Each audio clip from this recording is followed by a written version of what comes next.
La mayoría de ustedes recuerda con dolor estas escenas.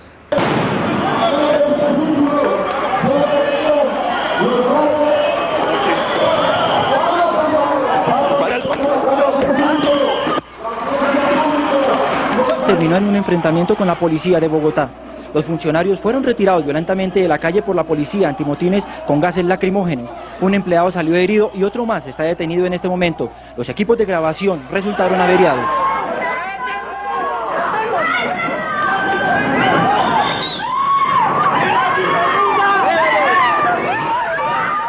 Todos y todas, sin excepción, sufrieron la pérdida de sus trabajos y vieron destrozadas sus vidas.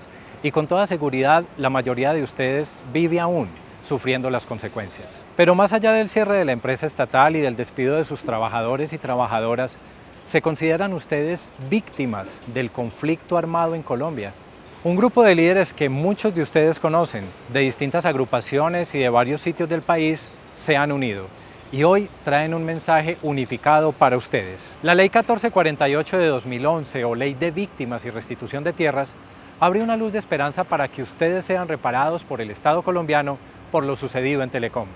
Pero es necesaria una condición muy importante. Se deben unir todos y todas como extrabajadores de la empresa estatal. Antes de explicar en qué consiste la Ley de Víctimas y Restitución de Tierras, hagamos un recuento de las consecuencias que trajo el cierre de Telecom para los diferentes grupos existentes en la empresa. En el momento de mi despido, hace 12 años, yo estaba en estado de embarazo. Tenía 3 meses de embarazo. No les importó el estado de vulnerabilidad manifiesta que yo tenía en ese momento, sin poder acceder a otra oportunidad laboral. Después de la liquidación de Telecom, nosotros como pensionados perdimos un plan complementario de salud que se reconoce en la Ley 100, pero que desde 1987 teníamos como un plan integral de salud que cubría todos los tratamientos médicos, la entrega de medicamentos, de una serie de tratamientos que se perdieron. El drama fue uno. Sacaron 10.000 trabajadores de Telecom y sus empresas teleasociadas, la mayoría afiliados a la organización sindical, por medio del uso de la fuerza. Pues se va al 95-98%, que es prácticamente dejar de existir como organización sindical. La gente se quedó sin trabajo, la gente se quedó sin la casa, se quedó sin con qué llevar sus hijos a la universidad, sin dinero.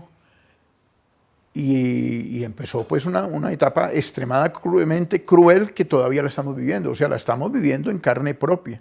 Empezamos a ver que no solo fueron los asesinatos de dirigentes sindicales, no solo fue la cárcel a la que fue sometido también dirigentes sindicales, no solo fue el asesinato también del defensor de los trabajadores, el doctor Eduardo Maña. Existieron 230 procesos penales y con ello se fue desbaratando el poder y la unidad de un sindicato que estaba siendo catalogado como uno de los sindicatos más proyectados desde el punto de vista industrial. Pero este grupo de líderes afirma que la afectación no solo fue laboral, sino que el conflicto armado afectó la vida de miles de trabajadores y sus familias. ¿Por qué se habla de que las extrabajadoras y extrabajadores de Telecom son considerados víctimas del conflicto armado en Colombia?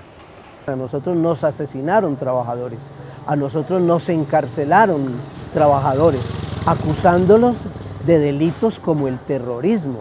O sea, nosotros no se jugó con nosotros contra una violación laboral, se jugó con nosotros para condenarnos desde el punto de vista penal. El estigma que nos dejó el gobierno era que éramos terroristas sin serlos, y en todas partes nos rechazan. Si uno, así sea una persona muy capacitada profesional y laboralmente hablando, en todas partes te van a decir que no, porque tú vienes de Telecom. Lo digo por mi experiencia laboral, que a pesar de ser profesional, de ser una persona altamente calificada y de ser medianamente joven todavía para desempeñarme en el ámbito laboral, en todas partes me cierran las puertas, y ese estigma no solamente lo tengo yo, lo tenemos absolutamente todos los trabajadores de Telecom a nivel nacional.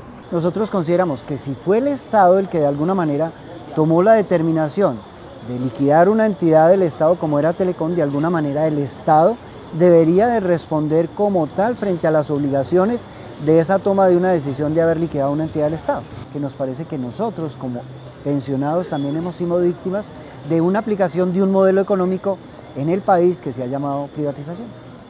El doctor Álvaro Uribe Vélez, como presidente de la República, públicamente nos acusó a los dirigentes sindicales y a los trabajadores de Telecom y de las teleasociadas de ser un grupo terrorista, de que en la empresa lo que existía no era un grupo de trabajadores, sino un nido de guerrilleros.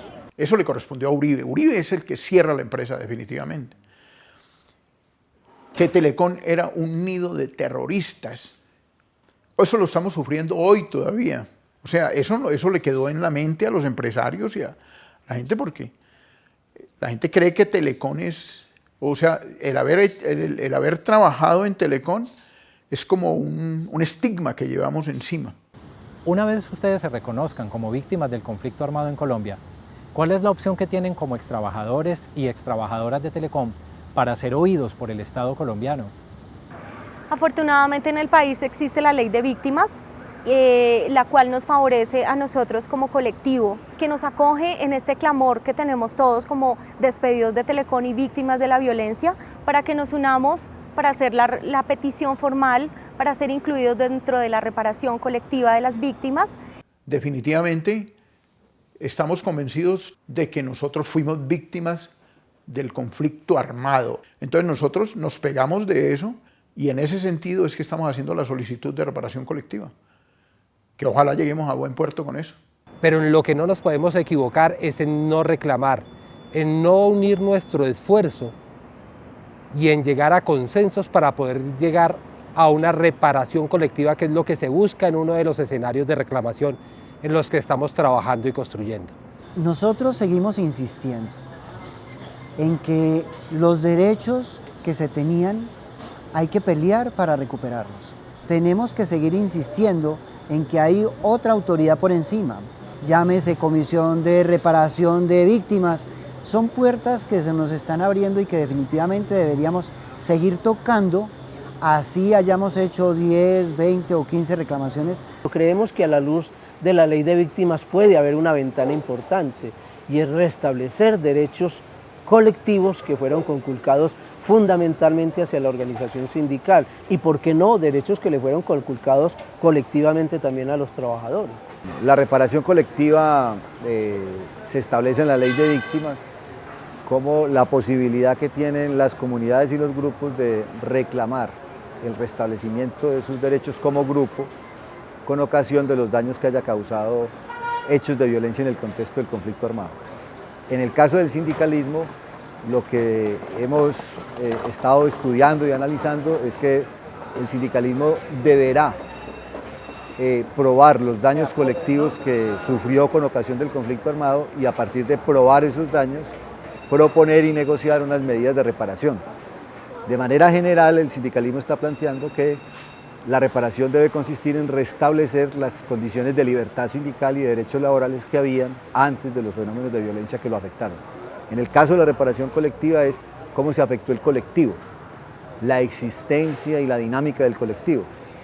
En muchas ocasiones los sindicatos desaparecieron como parte de toda una estrategia de exterminio contra el sindicalismo, donde una de esas medidas fue la violencia contra las organizaciones sindicales. La ley de víctimas y su mecanismo de reparación colectiva es la opción más viable para que sus vidas regresen a la normalidad, pero eso necesita dos condiciones fundamentales: valentía y unión.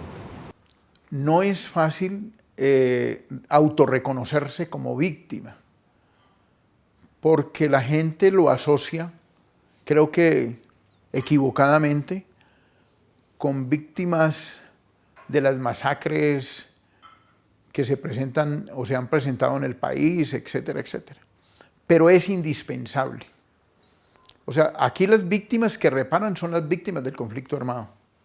Pero también es válido llamar la atención de todos los extrabajadores de Telecom, tanto pensionados como los que éramos activos en esa época, a que nos organicemos, a que nos juntemos, nos cojamos de las manos. Nosotros nos hemos agrupado como colectivo con el fin de reclamar y hacerle entender tanto al gobierno nacional como a la comunidad que nosotros fuimos las víctimas, no los victimarios. Y en ese orden estamos haciendo toda la gestión necesaria para ser escuchados a nivel nacional. Yo le hago el llamado a todas las mujeres víctimas de la violencia laboral de Telecom. madres cabeza de familia que como yo están en la misma condición de vulnerabilidad para que se una, pero que nos unamos todos como colectivo. Telecom era uno solo a nivel nacional y hemos sido víctimas de atropellos y seguimos siendo hoy en día. Por lo tanto, sigo invitando a los pensionados de Telecom, de las teleasociadas, a seguir reclamando. Y ahora de nuevo en un colectivo que se llama Reparación de Víctimas. Entonces yo creo que ahí es un llamado a la unidad, a entender, a reconocer los errores que pudimos haber cometido, que pueden ser muchos, pero no a perder el foco de lo que debemos hacer. En primer lugar, los extrabajadores de Telecom y las teleasociadas, indistinto de si son dirigentes sindicales, padres, madres, cabeza de familia, trabajadores con discapacidad, prepensionados, es todo el grupo de trabajadores que fueron despedidos, a que unamos nuestros esfuerzos en los escenarios de reparación colectiva. Lo más importante en la reparación colectiva es que el grupo o la comunidad o la colectividad identifique los hechos de violencia que sufrió, los daños que padeció y establezca una agenda de medidas para la reparación. Esto no se puede hacer por individuos o por subgrupos, es un grupo o entidad colectiva. En el caso de los sindicatos son las centrales sindicales y sus organizaciones sindicales las que podrán reivindicar el derecho a la reparación colectiva. Tendrán que inscribirse en el registro de reparación y iniciar un proceso de diagnóstico y de identificación de los temas que hay que reparar y de negociación con el Estado para hacerlo, para que el proceso, que es muy complejo de negociación política, pueda tener efectos deseados, es decir, que se pueda realmente restablecer los derechos y libertades sindicales perdidas. Quisimos enviar este mensaje en video porque brinda la posibilidad de que ustedes vean una y otra vez los pasos que deben seguir para acogerse a la ley de víctimas y acceder así a la reparación colectiva. Aquí les contamos qué deben hacer para que el Estado los y las reconozcan como víctimas del conflicto armado y haga la reparación. El principal reto, o uno de los principales retos que tiene la reparación colectiva es que las personas que pertenecen a los grupos o organizaciones que van a pretender la reparación deben construir un diagnóstico y unas medidas de reparación, y eso deben de hacerlo de consenso, construir un consenso para poder garantizar la fuerza en la negociación que se avecina, pero incluso hacerlo articulado a su central sindical. La reparación colectiva es un proceso de negociación política de largo alcance, de mucha trascendencia e importancia en la sociedad, y necesitará de la mayor y más amplia representación de los grupos para poder llegar a una buena negociación. Y estamos intentando casualmente poner esta queja ante la Defensoría del Pueblo, de manera que le pedimos que se comuniquen a través de sus propias organizaciones o líderes, porque estamos conectados entre todos, y a través de este llamado que les hacemos para que hagamos los esfuerzos necesarios para que este mes podamos colocar esa queja colectiva ante la Defensoría del Pueblo, que es la instancia donde hay que colocarla. No queremos crear falsas expectativas. Aquí les contamos puntualmente las cosas que se pueden lograr con el mecanismo de reparación colectiva. Nosotros hemos sido partícipes de un programa donde nos han hecho incluyentes, donde nos han escuchado, nos han brindado talleres de capacitación, de formación, acompañamiento psicológico, acompañamiento por parte de abogados que nos han hecho ver que realmente nosotros fuimos las víctimas en este proceso. Y por eso la USTC sigue encaminada no solo en la defensa de los derechos de los extrabajadores de Telecom y las teleasociadas como un eje fundamental de nuestro sentir, sino también en organizar a los trabajadores de Telefónica, y hacia allá vamos, y hacia allá queremos que el movimiento sindical también nos acompañe. Yo considero que el tema de la reparación colectiva debería traer como fundamento o como fin un compromiso del Estado como tal, frente a esa parte de esos recursos económicos que de alguna manera deberían de estar para permitir una tranquilidad en el pago oportuno en el caso de los pensionados de las pensiones. O sea, necesitamos que el Estado colombiano nos repare. Y así se lo dijimos al ministro Garzón cuando nos reunimos con él, se lo dijimos al ministro de Comunicaciones, de las TIC que llaman ahora, y nos dijo una cosa muy importante. Yo no sabía que la gente de Telecom estaba siendo estigmatizada de esa manera. Y entonces la ley de víctimas permite que en ese marco el Estado pueda resarcir lo que sucedió, pueda reconocer dónde fue la falta y quiénes la cometieron. Creo que ese escenario es importante. Si este país quiere marchar hacia verdad, justicia y reparación, están ahí los elementos necesarios para que desde el campo laboral se reconozca eso. Los daños producidos por la violencia contra el sindicalismo en un contexto de agresión general que ha habido contra el sindicalismo en el país. Pero lo que repara la ley es los daños colectivos, en este caso. El proceso de reparación colectiva lo que produce es una reparación al grupo y no a las personas o a los individuos o a los subgrupos, sino al grupo en este caso, organización sindical, que buscará restablecerse a través de las medidas de reparación. Sabemos que ustedes están a lo largo y ancho del país. Mientras más personas se unan, más fuerza tendrá la reclamación como víctimas del conflicto armado y más posibilidades habrá de que se haga la reparación colectiva. Les dejamos entonces aquí los nombres y los teléfonos de líderes y lideresas que los orientarán en cada una de las regiones. Reclamen sus derechos. Unidos y unidas podrán restablecer unas condiciones de vida digna. Los esperamos.